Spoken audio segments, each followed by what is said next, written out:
Assalamualaikum warahmatullahi wabarakatuh. Bismillah walhamdulillah. Wassalatu wassalamu ala sayyidina Muhammad ibn Abdullah wa ala alihi wa sahbihi wa mawala. Amma ba'du. Alhamdulillah, pada kesempatan kali ini saya akan menjelaskan hukum-hukum darah.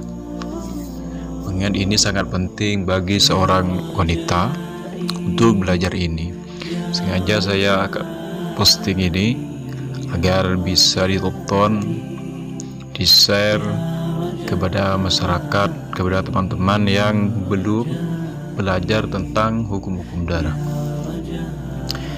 Di sini hukum-hukum darah ada 3. 1, darah haid, yang kedua adalah istihadah, dan yang terakhir darah nifas. Di sini saya sudah lengkapi dengan dasarnya yang saya ambil dari kitab Dalilun Nisa. Yang pertama, mari kita bahas definisi haid, yaitu darah yang keluar bukan karena penyakit dan bukan karena melahirkan, tetapi memang karena watak seorang perempuan. Jadi memang haid itu memang watak, memang sudah adatnya seorang perempuan setiap bulannya mengeluarkan darah, seperti itu. Mungkin bisa dipahami. Lanjut pada syarat-syarat haid. Jadi darah yang keluar dari seorang perempuan tak semuanya haid. Ada syarat-syaratnya, yaitu ada 3. Yang pertama, minimal 24 jam, dan yang kedua maksimal 15 hari 15 malam, dan yang nomor 3 yaitu keluar dari wanita yang sempurna 9 tahun ataupun kurang dari 9 tahun, akan tapi kurangnya tidak sampai 16 hari, seperti itu. Jadi syarat-syarat yang ketiga ini harus ada pada setiap perempuan yang mengeluarkan darah. Kalau misalkan kurang, misalkan keluar darah 15 hari akan tapi tidak sampai 24 jam, maka tetap tidak dimakan darah haid, karena salah satu syaratnya itu kurang, seperti itu.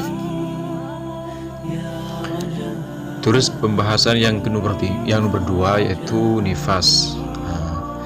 Nifas yaitu darah yang keluar setelah melahirkan, yakni setelah kosongnya rahim.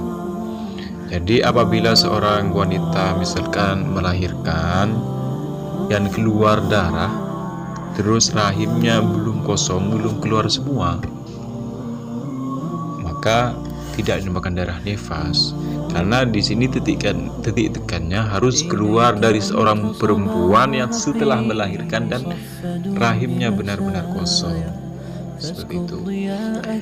Dan darah nifas di sini ada 3 pembagian, yaitu minimalnya nifas, lumrah, dan maksimalnya. Adapun minimalnya yaitu setetes. Dan meskipun tidak menetes akan tapi keluar sedikit, maka tetap dinamakan darah nifas. Dan lumrahnya yaitu 40 hari. Adapun maksimalnya yaitu 60 hari. Jadi harus diperhatikan minimal, lumrah, dan maksimalnya nifas. Apabila misalkan setelah melahirkan keluar darah melewati 60 hari, misalkan 65, 70 hari, dan 80 hari, dan seterusnya, maka darah yang bersambung dengan 60 hari, darah yang setelahnya itu dinamakan darah istihadah.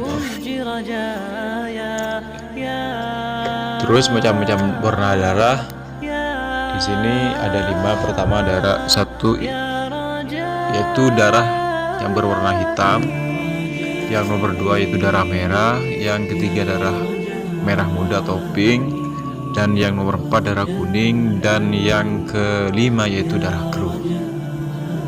Ini harus diperhatikan karena nanti darahnya ini jadi penentu dari hukum-hukum haid dan istihadah. Terus sifat-sifat darah yaitu ada 2. Yang pertama kental, dan yang nomor 2 yaitu berbau anyir atau berbau amis.